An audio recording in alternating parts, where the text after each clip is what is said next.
Bonjour à tous, aujourd'hui on va voir la correction de l'exercice 15 de la page 118 du manuel Étincelle et cet exercice est intitulé Exploiter un graphique et consacré aux élèves de la troisième année collégiale.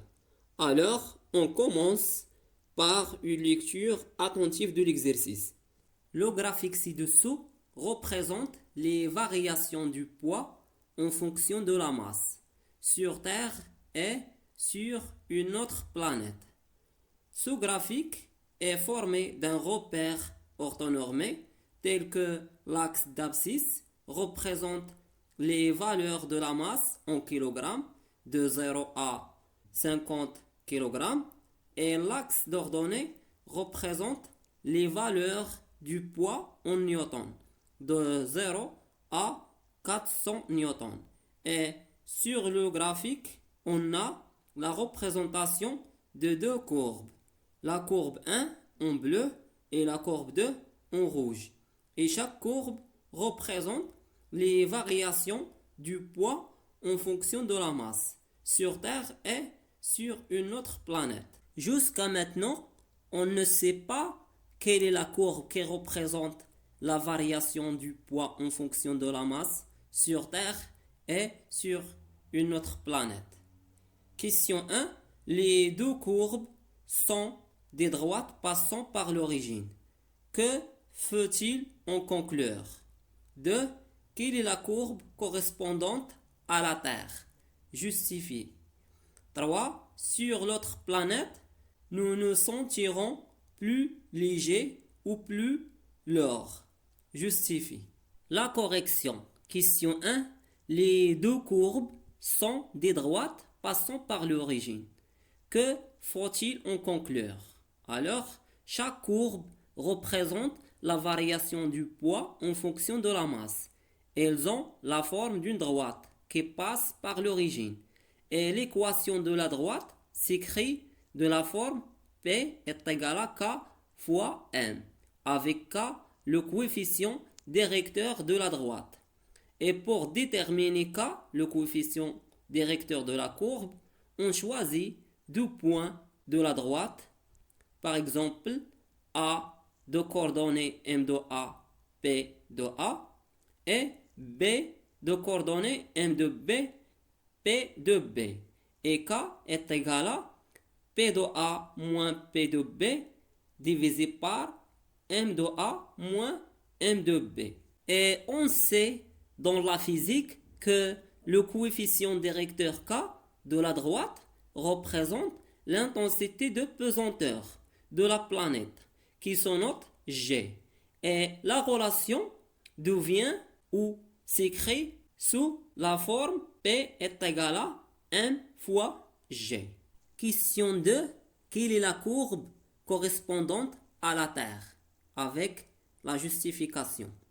Donc, pour distinguer la courbe qui est correspondante à la Terre de la courbe qui est correspondante à l'autre planète, il doit calculer le coefficient directeur de chaque courbe et comparer sa valeur avec l'intensité de pesanteur de la Terre. G est égal à 10 newtons par kilogramme.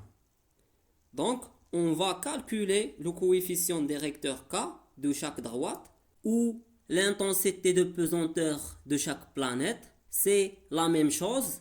K dans la mathématique s'appelle le coefficient directeur et dans la physique s'appelle l'intensité de pesanteur. Alors, pour la courbe numéro 1, pour calculer K, on prend deux points O, l'origine O de coordonnées 0, 0 et un autre point A de coordonnées 40 kg, 400 newtons, comme vous voyez dans le graphique. Alors, K1 est égal à G1 est égal à P de A moins P de O divisé par M de A moins M de O. On remplace par les coordonnées de chaque point est égal à 4 100 newtons divisé par 40 kg, qui est égal à 10 newtons par kilogramme. Et pour la courbe numéro 2, on prend aussi deux points, le point O, l'origine, de coordonnées 0, 0, et un autre point B, de coordonnées 50 kg, 140 newtons, comme indiqué dans le graphique. Donc, K2 est égal à G2 est égal à P de B moins P de O divisé par M de B moins M de O qui est égal à 140 newtons divisé par 50 kg égal à 2,5 newtons par kilogramme. Et on sait déjà que l'intensité de pesanteur sur Terre, G de Terre, est égale à 10 newtons par kilogramme. Et on a, d'après le calcul précédent, G de Terre est égal à K1 est égal à G1 est égal à 10 newtons par kilogramme. Alors, la courbe qui est correspondante à la Terre, c'est la courbe numéro 1. Question 3. Sur l'autre planète, nous nous sentirons plus légers ou plus lourds. Justifie. Donc, puisque K2 est égal à G2 est égal à 2,5 newtons par kilogramme est inférieur à K1 est égal à G1 est égal à G de Terre, alors sur l'autre planète de la courbe numéro 2, nous nous sentirons plus légers que sur Terre.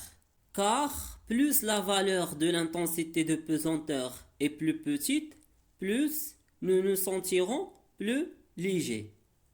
Et finalement, je vous remercie de votre attention et à bientôt.